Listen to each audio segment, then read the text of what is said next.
नमस्कार, स्वागत है आप सभी का इंडो नेपाल लाइव की इस खास पेशकश में।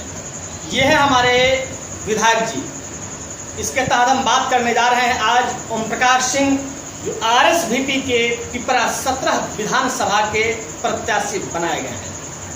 आइए हम इनसे सबसे पहले जानते हैं किन योग्यता, किन आधार पर ये पिपरा विधानसभा के तमाम सारे लोगों के विश्वास पर खर्रा उतरेंगे। हम बात करते हैं ओम प्रकाश सिंह से। सबसे पहले ओम प्रकाश जी, आप यहाँ पिपरा विधानसभा 17 के प्रत्याशी बनाए गए हैं, आरएसवीपी के प्रत्याशी बने हैं आप। तो सबसे पहला मेरा सवाल है, इंडो नेपाल लाइव की ये सवाल है कि किन योग्यता और किन आधार पर यहाँ आप चुनाव में प्रतिनिधित्व कर रहे हैं आरएसवीपी का? क्या उद्देश्य है?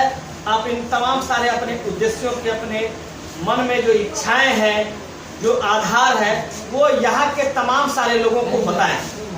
सबसे पहले तो सर, मुझे आरएसवीपी ने प्रत्याशी बनाया, इसके लिए मैं राष्ट्रीय अध्यक्ष महेंद्र कुमार राजपूत जी का बहुत बहुत बधाई देता हूँ। सबसे पहला मेरा मुख्य उद्देश्य कि पिपरा में अभी तक सिर्फ बाहरी कैंडिडेट यहाँ आते हैं और चुनाव जीतते हैं और चले जाते हैं। इस कारण मैं अब की बार सोचा हूँ कि पिपरा से बाहरी भगाओ और पिपरा को बचाओ।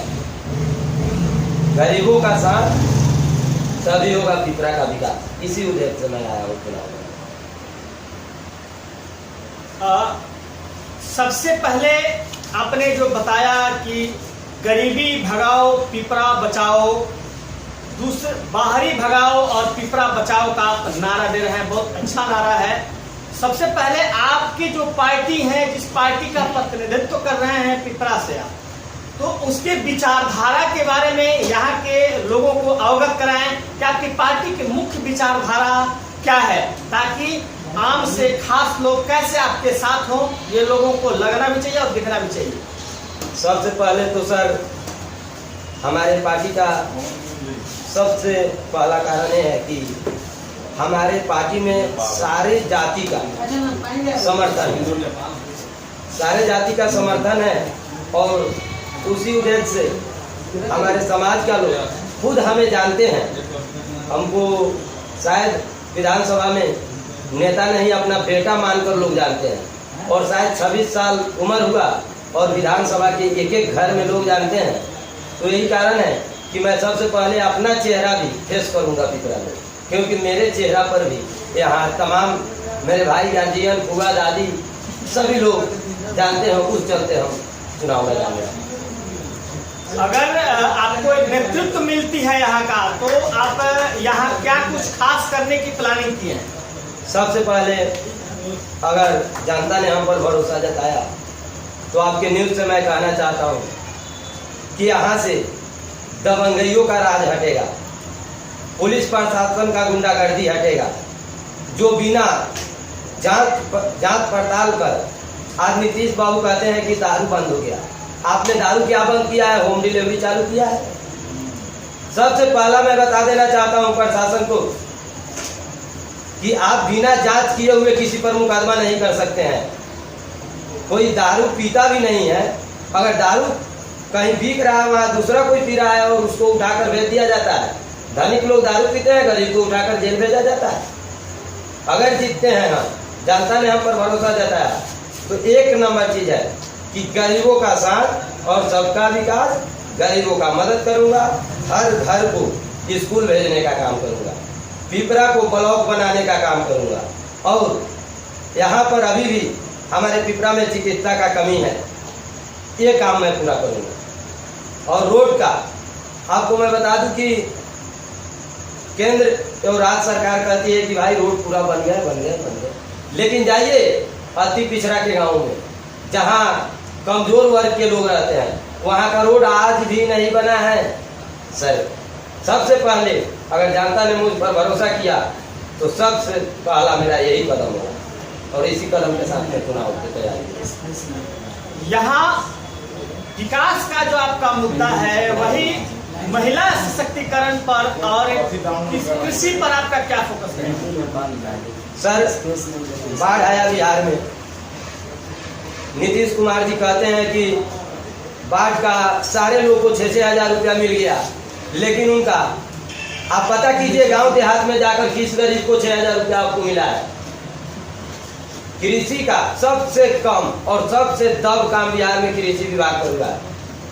दाहर आया इस वार्ड में और पैसा मिला उस वार्ड, और उसके बाद क्लोज कर दिया जाता है चक्कर। ये क्या है भाई? पौने दामों में धनिक लोग खाद खरीदते हैं, गरीब लोग कटैया लेके आज खेती किया और दहा गया तो आपको पैसा मिलते हैं बड़े लोग। सबसे पहला मेरा उद्देश्य रहेगा कि कृषि पर सबसे बड़ा फोकस रहेगा कि मैं हर घर से मिलूंगा, और चुनाव जीतता हूँ तब घर में एक एक परिवार से जाकर मिलूंगा। काम अपने आप होते रहेंगे। अगर काम करना है तो आपको ये नहीं दिखाना है कि हम जाते हैं पटना, आते हैं तो 4 चक्का में गाड़ी बंद करके प्रणाम करने में भी लाज लगता है।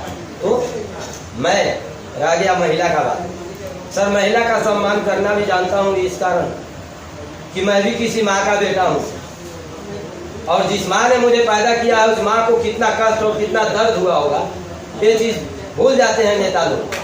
जीतते हैं तो डायरेक्ट पटना और दिल्ली फ्लाइट मिल, आपको वहाँ फ्लाइट मिल गया, आप वहाँ सुख सुविधा में डूबे। यहाँ जनता भूखे मर रही है, माताएं बहनें भूखे मर रही है, और आपको याद आता है चुनाव में वो माताएं का, वो बहने का। पता है आज भी बहुत माताएं भूखे घूमती है। हम लोग मार्केट में रहते हैं, एक दुकानदार भी हूँ मैं देखता हूँ सर कि वो गरीब लोग आती हैं 6-6 महीना के बेटा बेटी को लेकर और मांगती हैं 10 रुपया, गाली देकर लोग भगाता है। मैं वो नहीं सहूंगा और वो बर्दाश्त हमसे कतई नहीं है। यानी अगर मुझे नेतृत्व मिलती है तो महिला सशक्तिकरण, कृषि के साथ युवा वर्ग को रोजगार के साथ सड़क, पेयजल, बिजली, इन तमाम सारी मूलभूत सुविधाओं पर मैं पूरी सतत प्रयास करके इन तमाम सारी चीजों को क्रियान्वयन करूंगा।